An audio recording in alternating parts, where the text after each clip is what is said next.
Bienvenue sur Africa 24 dans cette nouvelle édition de l'Africa Tonight. Au sommaire de l'actualité, reprise des négociations entre le pouvoir et l'opposition en Guinée équatoriale. Ils se sont rencontrés ce vendredi à Bata. Le parti au pouvoir a d'ailleurs invité tous les opposants à participer au prochain débat politique en novembre 2014. Les pays africains appelés à coopérer pour lutter contre le terrorisme. L'Union africaine organise justement ce mardi à Nairobi son premier sommet antiterroriste alors que le continent est de toutes parts confronté à la montée de l'islamisme radical. Autre problème du continent, mais cette fois sanitaire, les efforts se poursuivent pour stopper le virus Ebola. Jusqu'à là épargné par l'épidémie, le Cameroun se mobilise à travers son plan national de riposte contre la maladie. Les détails dans ce journal. Dialogue politique relancé en Guinée équatoriale. Le gouvernement et les partis politiques de l'opposition ont tenu une séance de travail ce vendredi à Bata. Au cœur des discussions, la définition des stratégies pour la célébration du dialogue national. La dernière rencontre entre ces partis date de 2011. Plus de précisions avec Policarpo Edoumassa Tsege, notre correspondant en Guinée équatoriale, commenté par Aminata Diak. Le gouvernement équato-guinéen et les partis politiques de l'opposition ont eu une séance de travail cette semaine. Objectif, définir ensemble les stratégies pour la célébration du dialogue national. Sous la présidence du chef de l'État Obiangema Basogo, le parti au pouvoir a invité tous les opposants équato-guinéens à participer au prochain débat politique en novembre 2014. À partir d'aujourd'hui, tous les exilés, tous les citoyens équato-guinéens qui se trouvent au dehors du pays, il faut rentrer. Il y a des gens qui sont déjà rentrés, beaucoup, mais personne n'a pas eu de problème. Le président de la République, il a déjà déclaré ça publiquement, c'est la garantie.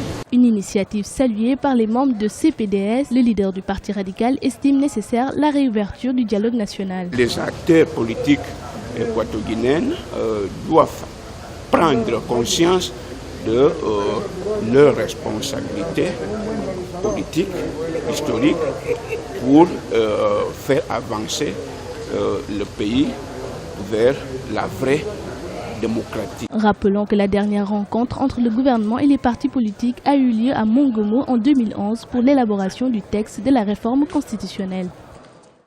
Nouveau soutien au président Kabila en République démocratique du Congo.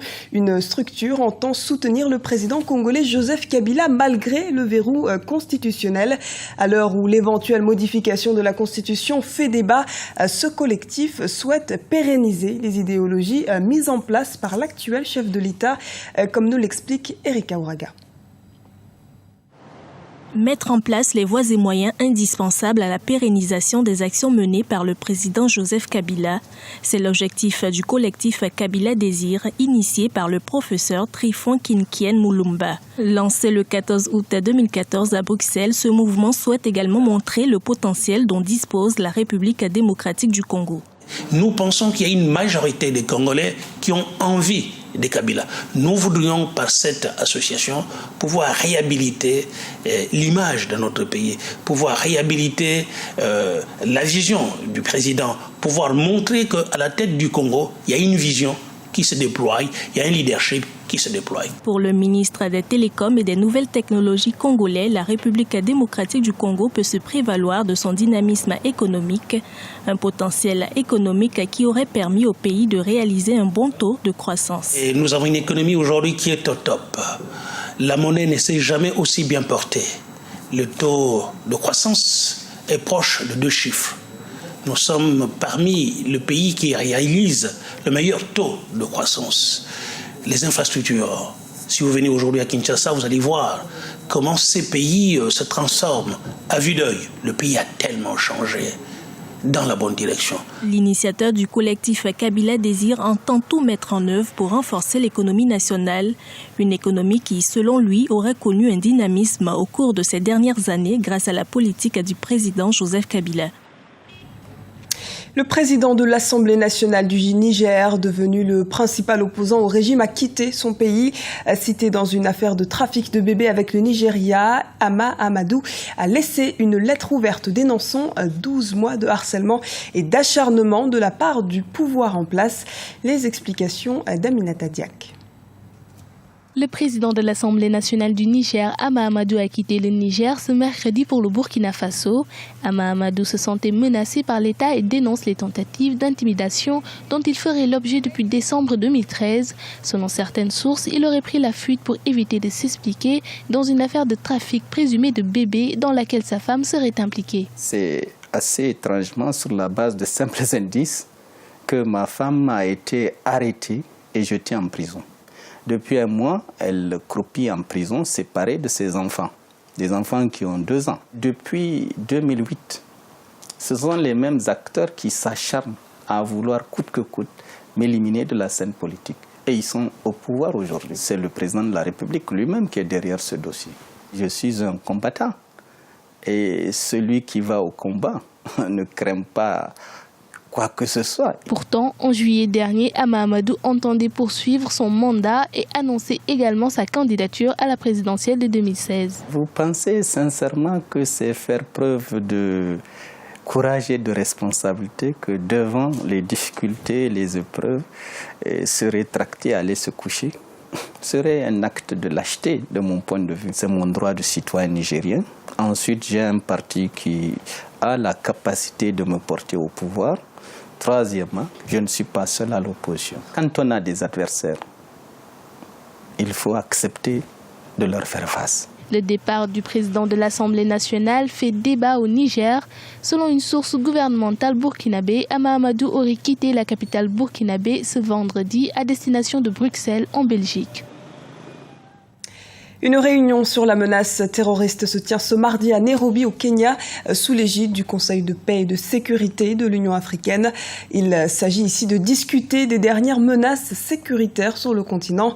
Objectif principal, réunir les ressources de l'ensemble des États du continent pour lutter efficacement contre ces menaces. Guillaume Durand.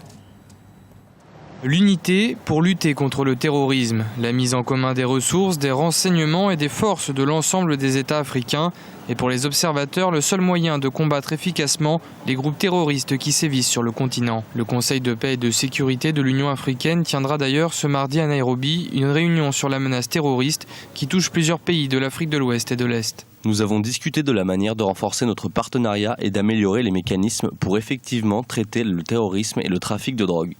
Nous avons également discuté des effets du trafic de drogue en Afrique centrale et de l'Ouest et de la manière dont il impacte sur le terrorisme. Le sommet de Nairobi sera une étape pour le renforcement de nos efforts pour traiter les menaces de sécurité et le terrorisme en Afrique. Une nécessité déjà soulignée lors des précédents sommets au cours desquels la question a été abordée, que ce soit lors du sommet Afrique-Paris en décembre 2013, lors du sommet de l'Union africaine à Malabo en juin dernier ou encore lors de la réunion Afrique-États-Unis à Washington au début du mois d'août 2014. Nous avons pris l'engagement de travailler avec nos partenaires, avec la France, l'Union européenne, pour que des moyens conséquents soient débloqués et que des efforts internes par nos États soient aussi mis en œuvre pour nous permettre dans un avenir très proche d'avoir la réactivité nécessaire et de pouvoir défendre le continent convenablement. L'objectif de la réunion de Nairobi est d'examiner la situation et les efforts visant à lutter contre le terrorisme en Afrique et de convenir des mesures pratiques pour renforcer la mise en œuvre du cadre de l'Union africaine pour la lutte contre le terrorisme au niveau national, régional et continental. Alors que le Sénégal est devenu ce vendredi le 5e pays touché par l'épidémie d'Ebola, plusieurs pays encore épargnés mettent les bouchées doubles pour se prémunir. C'est le cas du Cameroun où les autorités ont alloué une enveloppe budgétaire de 630 millions de francs CFA pour le plan national de riposte contre la maladie. Anan Faro. Une urgence de santé publique de portée mondiale. C'est ainsi que l'Organisation mondiale de la santé a classé l'épidémie d'Ebola. 5 pays sont touchés par le virus, la Guinée, le Libéria, la Sierra Leone, le Nigeria et le Sénégal depuis ce vendredi. Mais c'est tout un continent qui se sent concerné. Le Cameroun, frontalier avec le Nigeria, a fermé ses frontières terrestres, aériennes et maritimes. L'enveloppe budgétaire de 630 millions de francs CFA vient renforcer le plan de prévention élaboré contre l'épidémie. Ces fonds sont destinés à l'acquisition d'équipements et médicaments pour la prise en charge d'éventuels cas de contamination, soit par exemple des caméras thermiques, des thermomètres, lasers ou encore des réactifs de laboratoire. Des salles d'isolement de malades ont été aménagées dans certains hôpitaux.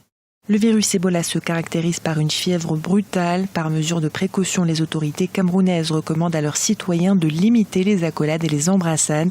Elles invitent aussi les personnes ayant séjourné récemment dans un pays touché par l'épidémie à se signaler au personnel de santé. La surveillance est renforcée dans tous les districts de santé frontaliers, notamment au niveau des postes de santé aux frontières, dans les aéroports et les ports.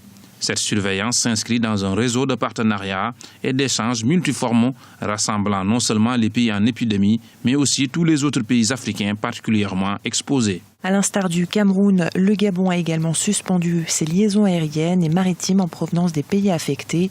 De son côté, la Banque africaine de développement a débloqué récemment une subvention de 60 millions de dollars à destination des pays touchés par la fièvre hémorragique.